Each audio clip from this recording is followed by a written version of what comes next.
Hello, hello, hello. How are you today? Um,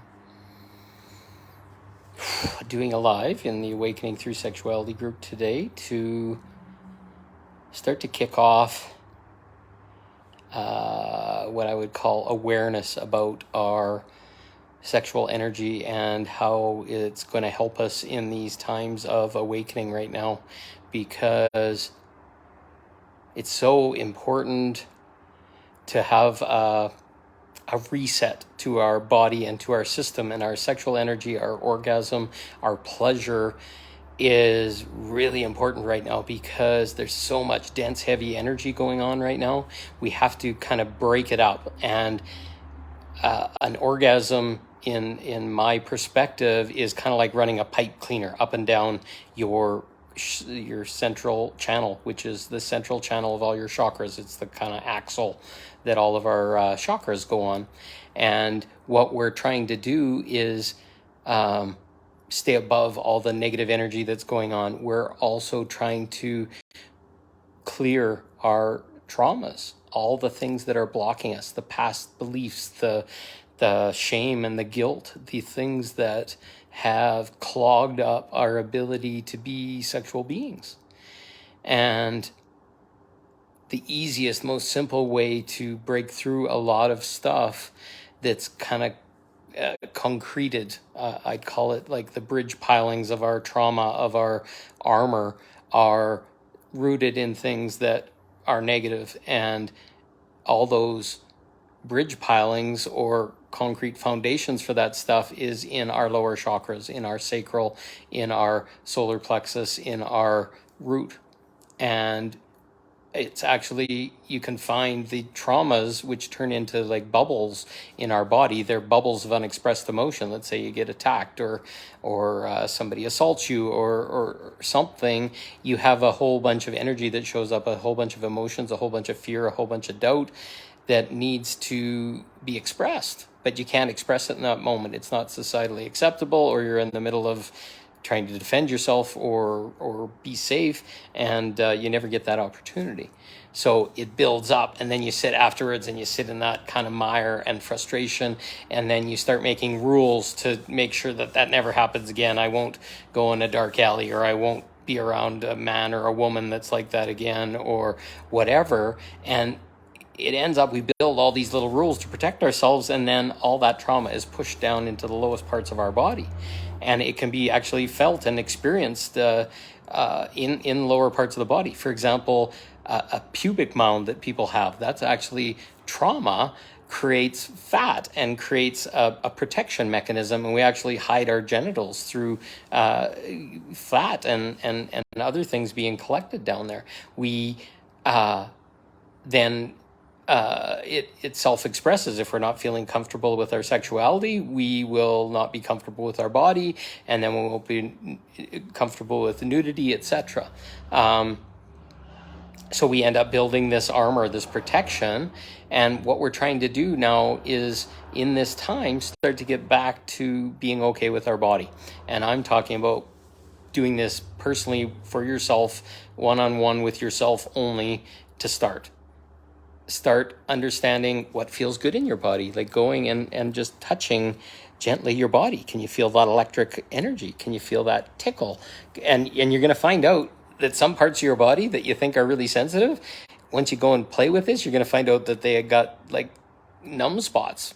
You can find spots. I've got spots on my back right now that are attachments from other people that I'm still working through, but they're literally numb. I can run my finger against it or take a little scratching stick or whatever, and I cannot feel sensations in certain spots. So these are traumas that are built up in our body. Those can actually be in parts of our sexual organs, in our anal area, any place that has strong muscles or is contracted a lot. In women, it can be their cervix. It can be a whole number of different things. So to start off getting comfortable with our sexual energy, it's just lay down and touch and feel ourselves, touch our body, go and feel the sensations. I happen to have a man's body or whatever, but I can actually feel sometimes where there's numb spots on my lingam. And I'm sure women can feel that too.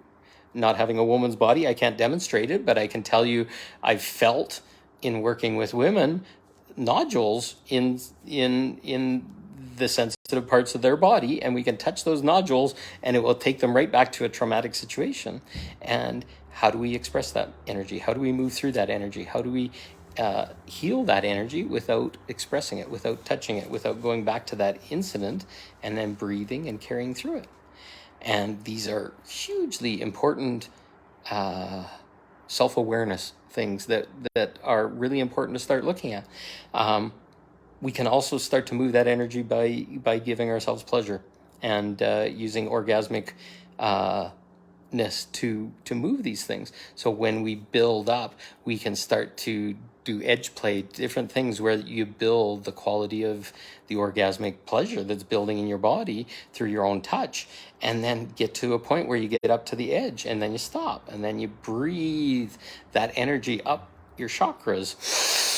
Just kind of squeeze your root like this, or your Kegel muscles, and go and pull that energy up, and all of a sudden the arousal is less, and now it's in your sacral chakra, and now all of a sudden you're filling your sacral chakra, and you can move that up. And by doing this thing, you're pushing that pipe cleaner up and down, and keep building, keep moving the pleasure, keep feeling it with the breath.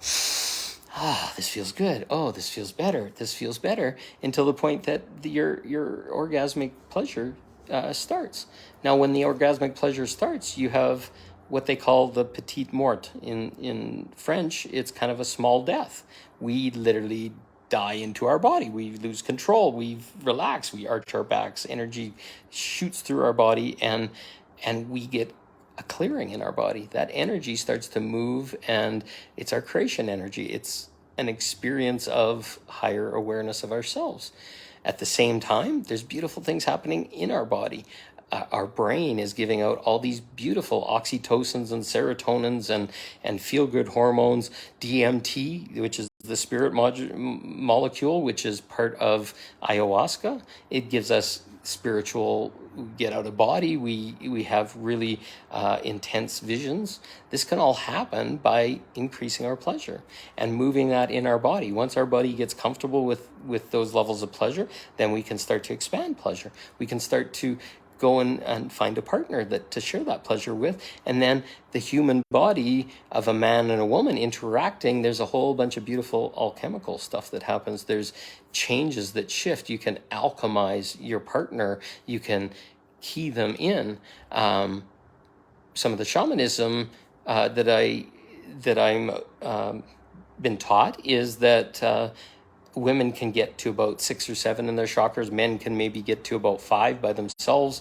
And when we start sharing with a partner and connecting with them energetically, those numbers go up like 2 or 3 for both. So women can, if they were getting to 7, they're up into the 10 range, and men are into 8 range, just by sharing energy with another partner. So there's really important parts of our sexuality that we're not taught about. We never get an opportunity to explore them. We never get an opportunity to move the sexual energy in our body with a partner. And there's beautiful things that can be taught where men build energy and the women place it in the bodies as part of the act of sexuality. And all of these things are tuning our body and giving us feel-good hormones, releasing the cortisol, releasing all these things. These are the things that are going to flush out the stuff that no longer serves us, the negative energy that's going around every day, we're walking around in all day, and we just give an energetic reset to our whole body. It's kind of like taking a bath with our creation energy, and we can clear it. And if any energies are stuck from past relationships or negativity from your partner or other things, you can set intentions. I want to be sovereign. I choose to be sovereign in this sharing. When you get finished your sexuality with your partner, you say, I release you. And you disconnect these attachments that have societally been programmed on us, and we can now move forward. We can now realize that we're separate from our partner, even though our bodies joined and we shared sexuality together. You are no longer needing to be attached to them at the end of the act. And it's a beautiful place to be, where you can explore non-attachment, when you can explore not having expectations of ownership or safety giving or other things, when we can start to take back our energy at the end and make it ours, and then have the experience for me, not to please another and not to be pleased by another. These are all really important things that are going to serve us in our awakening journey. And we need to just keep constantly going back and understanding that we're sexual beings, and this has been repressed for a reason, and there's no shame and guilt in it, and it's ready and it's time to explore all this stuff. So this is stuff I talk to people about all the time. This is stuff I put in personal practice in my life all the time, and I'd love to share with more people. If people are curious, just send me a message or whatever, we'll talk about it. This is stuff that I do professionally to assist people in getting back in touch with those parts of themselves. And it's the most amazing gift once you go through it, because you self-balance, you become self-aware just by owning that part of ourselves. And right now, most of us are kind of chopped off. About a third of ourselves in our sexual bodies are not even inside our bodies sometimes, because the shame and other things are there. So, so start exploring. Start asking questions. If any of this resonates, let's talk. Let's have lives. Let's get more people involved. Let's have discussion. Maybe you don't feel comfortable around other people talking about this stuff. This is stuff that can be shared one-on-one. There's massage techniques. There's breathing techniques. There's just hundreds of different ways, using crystals, using yoni eggs, using prostate toys, using massage, different types of oils. Castor oil is the most amazing oil that I'm finding. It can heal wounds, and a lot of women have pregnancy traumas, and men have circumcision traumas. There's so many things that we can use, these magical tools that nobody talks about, that can help clear our body and help us be more balanced, more happy, more comfortable, and from there, sky's the limit. So let's start talking about it. And if there's any topics anybody wants to talk about, we'll put them in the post, or put one in the group, and we'll talk about anything in a loving, self-respecting way. There's nothing, no wrong questions, no bad, no good, no whatever. It's all just part of being, to talk about anything that exists. If you're ashamed about it or whatever, say you're ashamed about it. Or if you're curious, be curious. Because if you're curious, I'm guaranteeing hundreds of other people are curious as well, if not everyone. So, love you all, and hopefully this resonates with you, because this is stuff that lights me up, and it's fun to talk about, and we all need to share more of it. So, have a good day. Love you all. Talk to you soon.